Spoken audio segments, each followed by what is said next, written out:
Welcome back to our channel live simply with Sushri. আজ 15 ফেব্রুয়ারি বৃহস্পতিবার, আর সকালবেলা শুরু করে দিলাম আজকের ব্লগ। এই যে আরেকজন রেডি, তার চাটা ওখানে দিয়ে দিলাম। আজকে যেহেতু একদম মানে খুব আর্লি শিফট আছে, আর্লি মর্নিং শিফট আছে, তো ওই জন্য উনি আর চা বিস্কিটের বাইরে কিছু খেয়ে বেরোবেন না। অ্যাকচুয়ালি সুনিতার এটা খুব বাজে হ্যাবিট। না রাখো, একটা হালকা ঠান্ডা আছে, কখন কীরকম ওয়েদার হয়।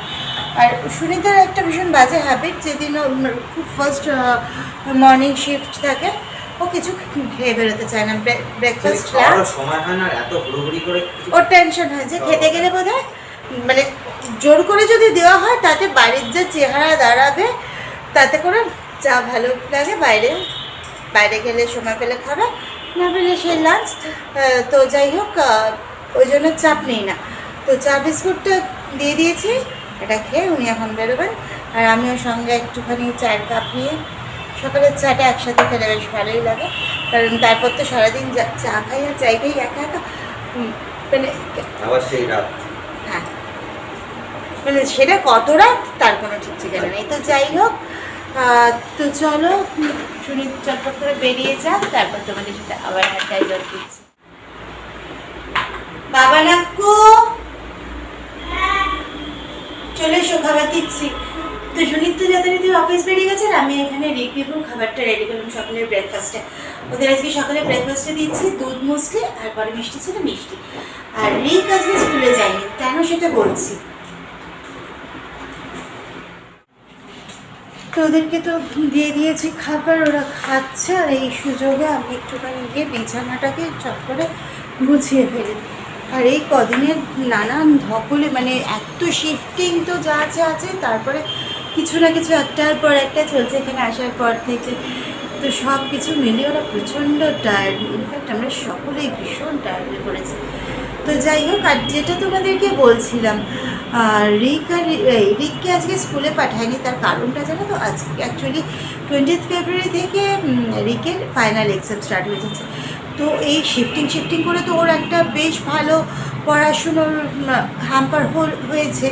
তো সেই কারণে ভাবলাম যে তাহলে একটা কাজ করি, আর তো মাত্র 5টা দিন, আর এখন স্কুলে গেলে এমনি নতুন করে কিছু পড়ানোর তো স্কুলে নেই, যেটা হচ্ছে এখন সবটা রিভিশন ওয়ার্ক চলছে। তবে হ্যাঁ, এই রিভিশন ওয়ার্কগুলো সত্যিই খুব কাজে আসে। এখন যে ধরনের যে কোয়েশ্চেন আনসারগুলো বারবার ওনারা মানে ম্যামেরা করান, সেখান থেকে বা সেই টাইপের কোয়েশ্চেন এক্সামে এসে থাকে। সেই কাজে এই রিভিশন ক্লাসগুলো করতে পারলে অনেকটা বেশি কনফিডেন্সের সাথে পরীক্ষায় বসতে পারে। কিন্তু বিষয়টা হচ্ছে ওর যেহেতু নিজের একটু বাড়িতে কিছুদিন পড়ার দরকার আছে, মাঝখানে অনেকগুলো দিনই ওর বেশ ডিস্টার্ব হয়েছে। তো সেই কারণে আমি ভাবলাম যে না, ঠিক আছে থাক, এখন আর এই 5টা দিন স্কুলে গিয়ে লাভ নেই, এখন বরং ভালো করে একটু বাড়িতে পড়ুক। তাই আর ওকে স্কুলে পাঠায়নি। আর রিভু বেচারা, ওর ক্ষেত্রে ও তো স্কুলে যাচ্ছে না জানে, এখানে আসার পরে ওর স্কুলটা ডিসকন্টিনিউ করতে হলো। ও তো মন খারাপ বটে, সঙ্গে আমাদেরও সত্যি মনটা ভীষণ খচখচ করে, কারণ ও স্কুলটা খুব এনজয় করতো। আর স্কুলে যাওয়ার পরে না ও অনেকটা ইমপ্রুভ করে গিয়েছিল সব দিক থেকে। একটা পড়াশোনা একটা এনার্জি বেড়ে গেছিলো, তার মধ্যে একটু বন্ধুবান্ধবের সাথে মিশতে শিখছিল, সব কিছু করে একটা বেশ ভালো ওর মধ্যে একটা প্রোগ্রেস আসছিলো। বাট কিন্তু কী করবো বলো, অ্যাকচুয়ালি আমরা এখন যেখানটা চলে এসেছি, এখান থেকে ওর স্কুলটায় যাওয়াটা না খুব মুশকিলে। এখান থেকে ওর স্কুলে যাওয়ার দুটো রাস্তা তো আছে, কিন্তু দুটো রাস্তায় না বেশ জটিল, মানে এখান থেকে দূরত্বটা অনেকটা বেড়ে গেছে।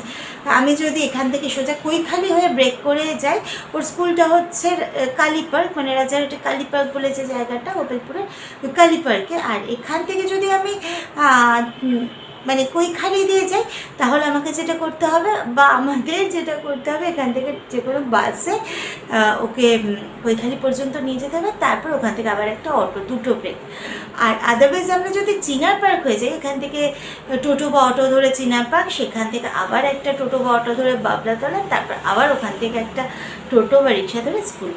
তো এই এতগুলো ব্রেক করতে করতে ওকে স্কুলে নিয়ে যেতে হবে, নিয়ে আসতে হবে। আর সত্যি কথা বলতে গিয়ে বসে থেকে ওকে নিয়ে যাওয়া আসাটা সম্ভব নয় কারোর পক্ষে। সুনীতার তো অফিসের একটা ব্যাপার আছে, আর আমার পক্ষেও গিয়ে ওকে অতক্ষণ নিয়ে বসে থেকে নিয়ে একেবারে ফিরবো সেটা সম্ভব নয়। আর বারবার করে 4বার ধরে এতটা ব্রেক জার্নি করে করে যাওয়া আসাটাও খুব মুশকিল।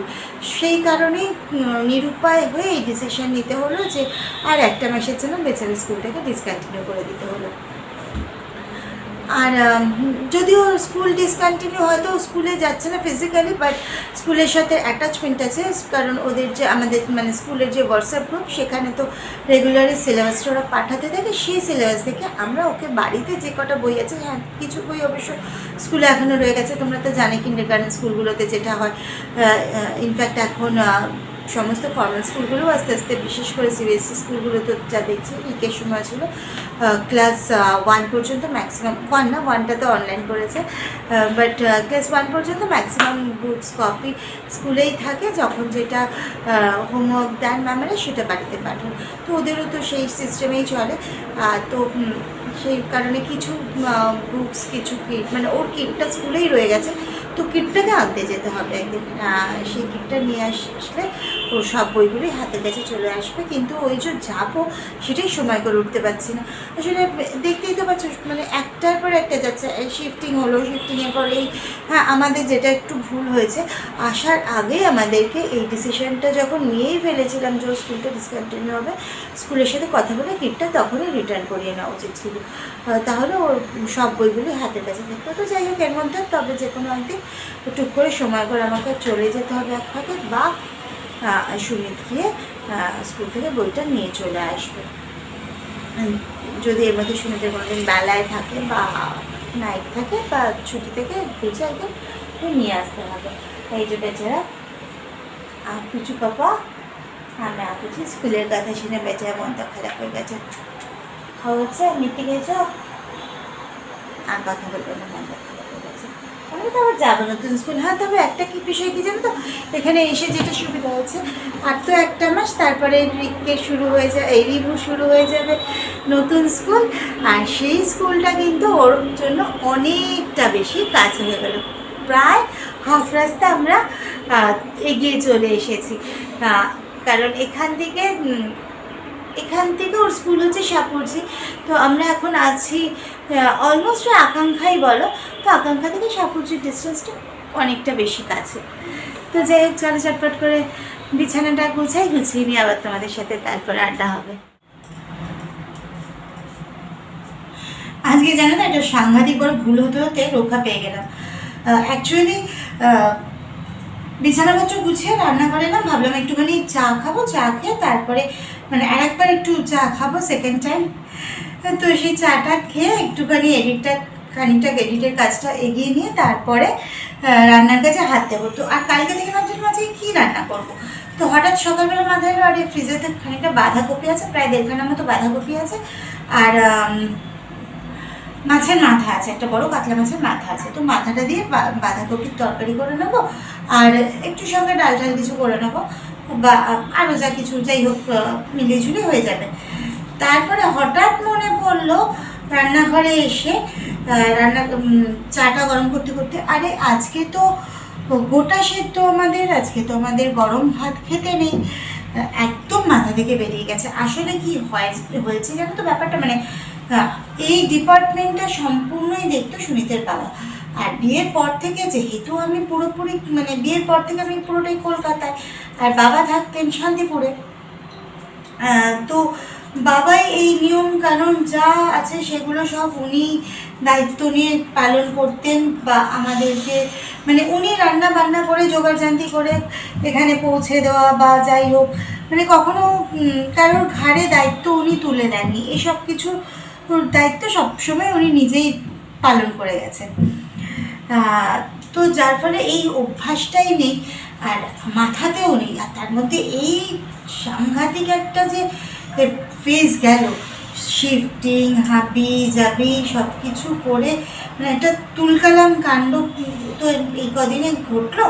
তো সব কিছুর মধ্যে থেকে এই বিষয়টা একেবারেই মাথা থেকে বেরিয়ে গেছে। আর যেহেতু আমাদের বাড়িতে মানে আমার বাবার বাড়িতে এই বিষয়টা নেই, গোটা সিদ্ধর চলটা নেই, তো যার ফলে আমি এই বিষয়টা খুব একটা মানে ওই যে বললাম মানে ওইভাবে অভ্যস্ত নই। বিয়ের পর থেকে বাবা যা করতো গোটা সেদ্ধ অরন্ধন বাবাই বানাতো, বানিয়ে নিয়ে আসতো, আমাদের দায়িত্ব ছিল শুধু আনন্দ করে খাওয়া আর উপভোগ করা, এইটুকুই। তো ওই বিষয়টা একদম মাথা থেকে বেরিয়ে গেছে। তো যাই হোক, তো গোটা সেদ্ধ তো আর এবছর হলো না, সামনের বছর নিশ্চয়ই করবো, একদম মনে রাখবো, নাক কান ভুলেছি, মনে রেখে সামনের বছর থেকে গোটা সিদ্ধ অবশ্যই করে করব।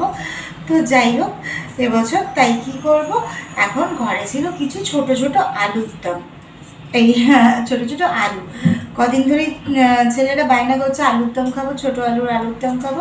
তো শুনি তো আলু এনে রেখেছিল 2-3 দিন আগে, তো করবো করে করা হয়নি। তো সেই আলুগুলো দিয়ে আজকে একটু আলুর দম আর একটু লুচি বা পরোটা কিছু বানিয়ে নেবো।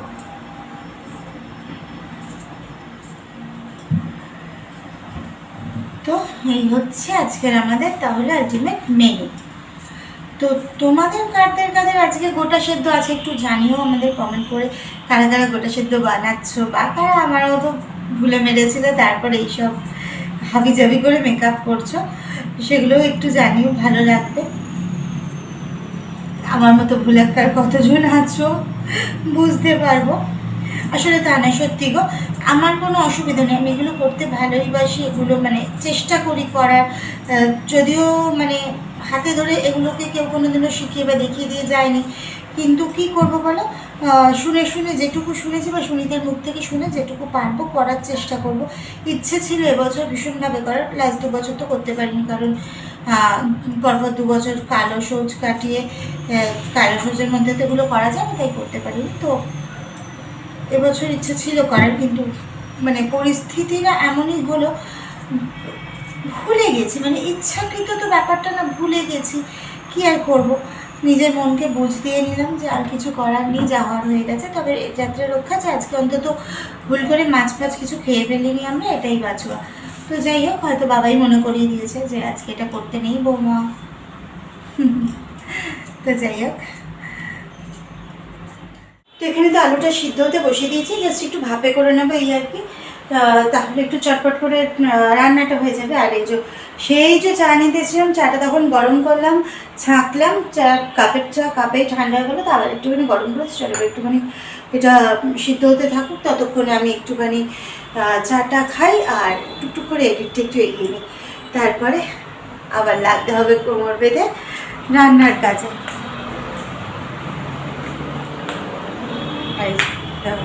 বুটুর মুটুর বুটুর মুটুর বুটুর ফুটুর, কি করেছে দেখো, হয়েছে স্নান করে এসে তার একটু কুচুর মুচুর মুখ কুচকুচ করছিল না, একটা বিস্কুট খেয়ে বিস্কুটের গুঁড়ো দিয়ে তার পাগলা, তার একটা পাগলা কোথায় জানা গেছে, একজন চান করতে গেছে।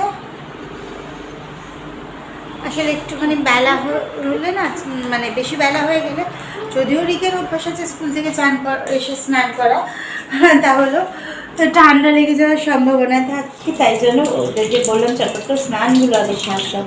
আর রিভু যেন তো এখন একা একাই স্নান করে নেয়, এখানে আসার পর পাগলা একা একা স্নান করতে।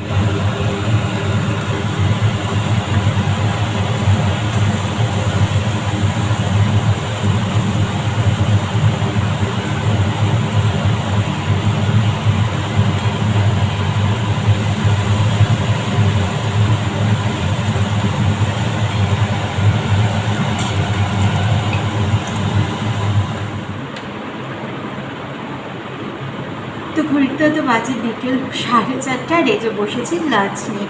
বিক্রিপুর খাওয়া হয়ে গেছে অনেকক্ষণ, ওদেরকে খাওয়া দিয়ে একদম কিচেন পরিষ্কার করে যা এক্সট্রা বাসনপত্র বেরিয়েছিল সেগুলো মেজে কষি এখন এসেছে বসে খেতে, কারণ কাজগুলো পড়ে থাকলে না তখন খাওয়ার সময় বড্ড টেনশন হতে থাকে, তাড়াহুড়ো করে খেতে হয়, আর বেশি তাড়াহুড়ো করে আমি খেতে পারি, কিন্তু আমার একটু খেতে সময় লাগা বলে ওই কাজকর্মগুলো সেরে এসে এবার বসলাম খেতে। আর মোটামুটি ওদের থালাতে নিয়ে নিয়েছি, প্লেট দুটো শুধু খাওয়ার পরে মাছই হয়ে যাবে, কারণ পুরো তরকারিটা বিশেষ করে রেখে কখনো পরিষ্কার করে খায় না, তরকারি খানিকটা রেখে দেয়, তো ওই গ্রেভি ফ্রেভি যা রয়েছে ওগুলোতেই আমার হয়ে যাবে।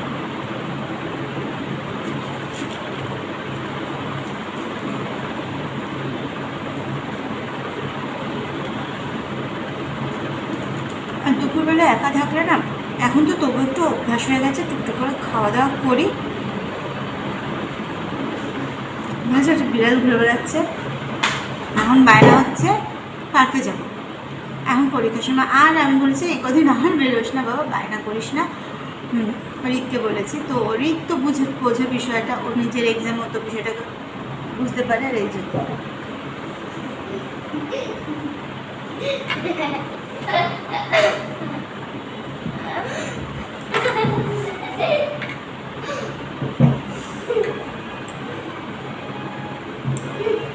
দেখতে পেয়েছো তোমরা, ক্যাটটা এসে দাঁড়িয়েছে, একটা ক্যাট না, এই যে একটা ক্যাট এসে দাঁড়িয়েছে।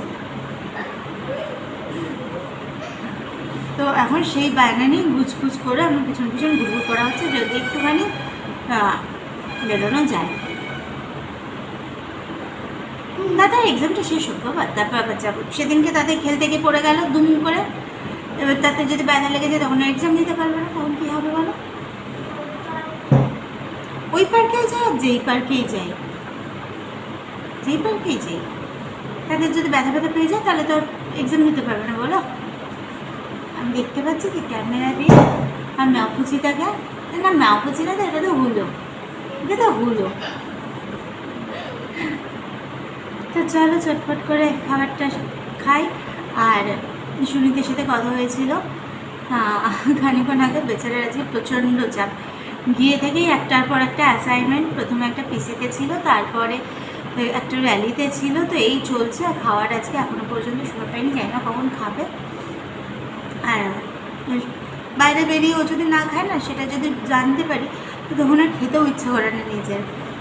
সারাদিন না খেয়ে থাকবে আর এখানে ঘরে বসে আমরা খেয়ে নেবো, কেমন একটা লাগে। আর এমনিতেই আমি একা একা থাকলে, এখন তো তবু একটু খাই, অভ্যাস করেছি। আগে একটা সময় পর্যন্ত দুপুরে আমি খেতামই না, বাড়িতে থাকতাম না, যদিও দুপুরটা অফিসেই কেটে যেত।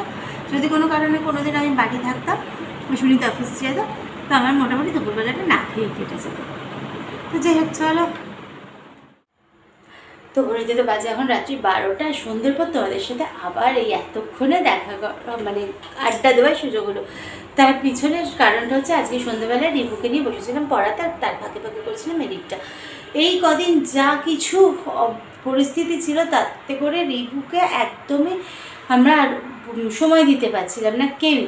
তাও মাঝে মধ্যে সুনীত যে কদিন বাড়ি থেকেছে একটু একটু ফাঁকা থাকলে বসেছে, কিন্তু আমার পক্ষে ওকে একদমই সময় দেওয়া সম্ভব হয়নি। তো যার ফলে আজকের একদম চেপে ধরে আবার আজকে থেকে নিয়ম করে, না হ্যাঁ সেটা না, আজকে থেকে আবার ওকে নিয়ম করে একটু মানে সময় দিলাম।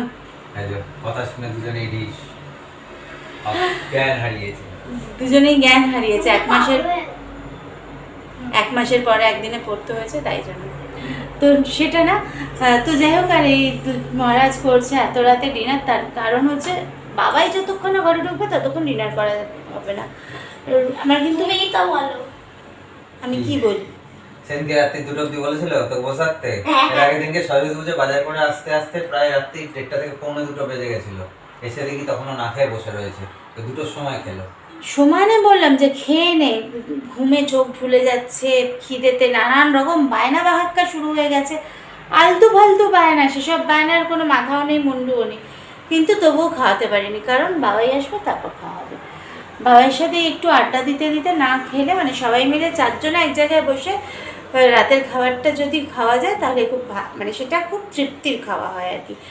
আর যেদিন করে শনিদের নাইট থাকে সেদিনটা যেন রাতটা যে কেন আসে, এটাই একটা ভীষণ বড় প্রশ্ন থাকে ওদের কাছে। তো এই চলতে থাকে। তো যাই হোক চলো, আজ অনেকটা রাত হয়েছে, ব্লগটা এখানেই শেষ করছি। ভালো থেকো, tata, good night. Good night.